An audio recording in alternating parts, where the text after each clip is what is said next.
Assalamualaikum warahmatullahi wabarakatuh. Halo semuanya, selamat datang di Kacamata Hitam.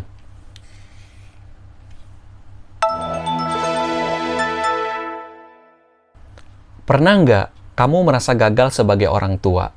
Merasa salah langkah, salah kata, bahkan salah arah? Tenang, kamu tidak sendiri. Banyak orang tua diam-diam memendam rasa bersalah yang dalam. Merasa belum cukup baik, belum cukup bijak, tapi apakah menjadi orang tua itu harus sempurna? Atau cukupkah jika kita bersedia belajar dan bertumbuh bersama anak-anak kita? Tidak sedikit orang tua yang ketika bercerita tentang anaknya justru juga menyuarakan penyesalan terhadap diri sendiri. Merasa belum menjadi orang tua yang baik, meratapi kesalahan yang dulu pernah dilakukan, menyalahkan diri sendiri. Menyadari kesalahan itu penting. Tapi hati-hati, jangan sampai kita terjebak dalam pusaran rasa bersalah yang tak berujung. Anak-anak kita tidak butuh orang tua yang terus menangisi masa lalu. Mereka butuh kita dalam kondisi emosi yang sehat. Mereka butuh kita hadir lahir dan batin. Masih banyak yang berpikir bahwa orang tua yang sempurna adalah yang tidak pernah salah. Hello, kita ini manusia, bukan malaikat. Semakin cepat kita menerima bahwa kita memang bisa salah, semakin sehat emosi kita. Sempurna itu bukan tanpa celah. Sempurna itu ketika kita mau dan mampu menyadari kesalahan, lalu mengevaluasi dan memperbaiki diri. Fokus pada perubahan, bukan pada menyalahkan. Lalu gimana caranya supaya kita bisa jadi pribadi yang terus belajar dan berevaluasi?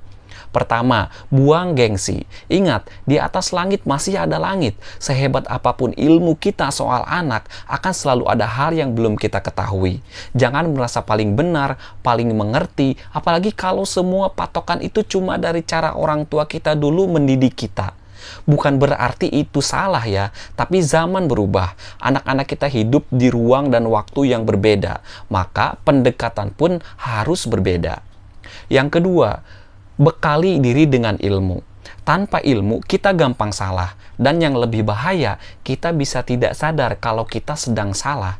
Ilmu itu seperti alarm otomatis. Ia mengingatkan saat kita keliru. Ia membimbing saat kita bingung. Semakin banyak kita belajar, semakin peka kita pada kebutuhan anak dan kesalahan diri sendiri. Yang ketiga, jangan pelit. Bukan ke anak, tapi ke diri sendiri. Banyak orang tua royal beli mainan, gadget, atau perawatan kulit, tapi giliran ditawari buku atau seminar parenting, langsung cari 1000 alasan. Mahal lah, lagi sibuk lah, padahal ini tentang masa depan anak kita. Yuk ubah prioritas. Waktu kita bersama anak itu terbatas. Masa emas belajar mereka hanya sampai sekitar 14 tahun. Setelah itu masih bisa dibentuk, tapi akan lebih jauh sulit. Jangan sampai kita punya anak yang besar tubuhnya, tapi masih kecil cara berpikir dan sikapnya. Kalau kita ingin anak yang berkualitas, maka kita pun harus jadi orang tua yang berilmu. Mendidik anak bukan sekedar insting, tapi tentang kesiapan untuk belajar, bertumbuh, dan memperbaiki diri. Karena pada akhirnya, anak-anak tidak butuh orang tua yang sempurna. Mereka butuh orang tua yang bersedia tumbuh dan belajar bersama mereka. Dan bekal utama untuk mendidik anak adalah mendidik diri sendiri. Menjadi orang tua adalah perjalanan seumur hidup.